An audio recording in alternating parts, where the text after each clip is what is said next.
So we are back at the FRG YouTube channel. Welcome. I hope you're learning some things. Today we're going to go ahead and talk about all things airway. So remember, for both your medical and your trauma scenario, your scene arrival and your primary assessment look exactly the same. The only thing that differs is that secondary assessment.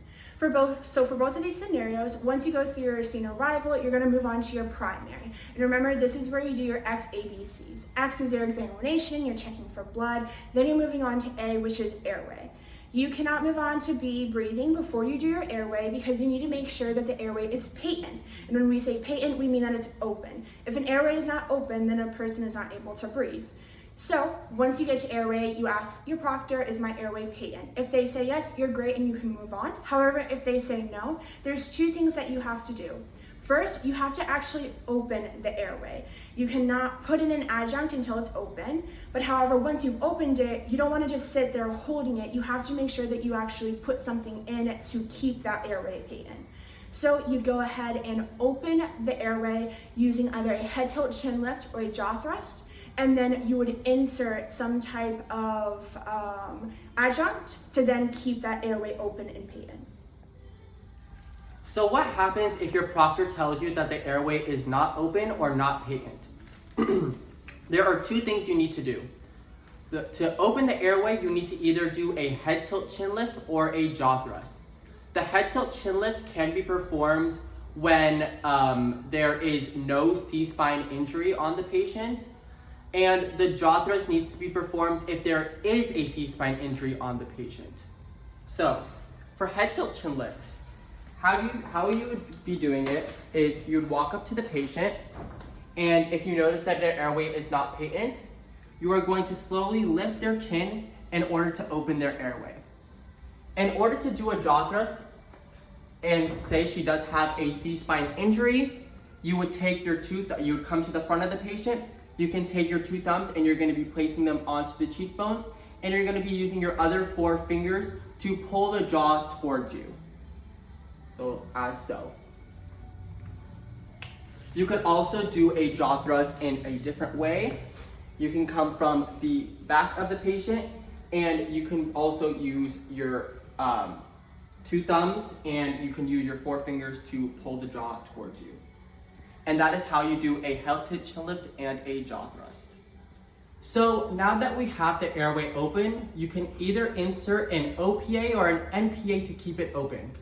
If you are a first responder, however, you cannot insert an NPA. Only EMTs can insert NPAs. However, you can help the EMT with sizing it. So how are you going to size it? So for an OPA, an OPA is used for when the patient is unconscious and it's going to be inserted through the mouth. So how you would size it is you would go to your patient and you would go from the corner of the mouth to the corner of the jaw. As so.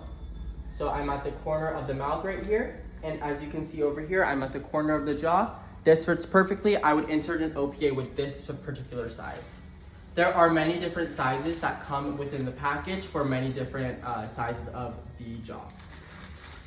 Next, you can use an NPA you can know how to size an NPA. An NPA is similar but a little bit different. So for an NPA, you're going to be measuring from the corner of the nostril to the earlobe.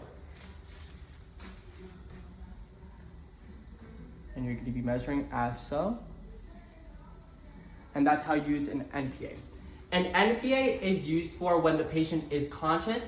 However, you cannot use an NPA if the patient has any sort of facial trauma. Now, when it comes to an OPA and inserting it, you can do it two different ways. So remember, at this point, their airway is open through either a jaw thrust or a head tilt chin lift. And then your OPA, remember, you size it. So we have sized it from the corner of the mouth to the corner of the jaw. You can either insert it at a 90-degree angle or a 180-degree angle. I personally prefer the 90-degree angle, but I'll show them both to you. So you just kind of go in 90 degrees, and then you want to kind of push in until you hit that soft palate.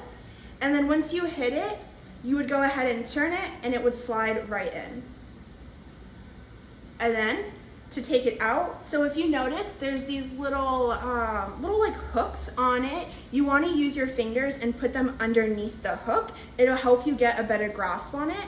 In order to take it out, you just slide it right out.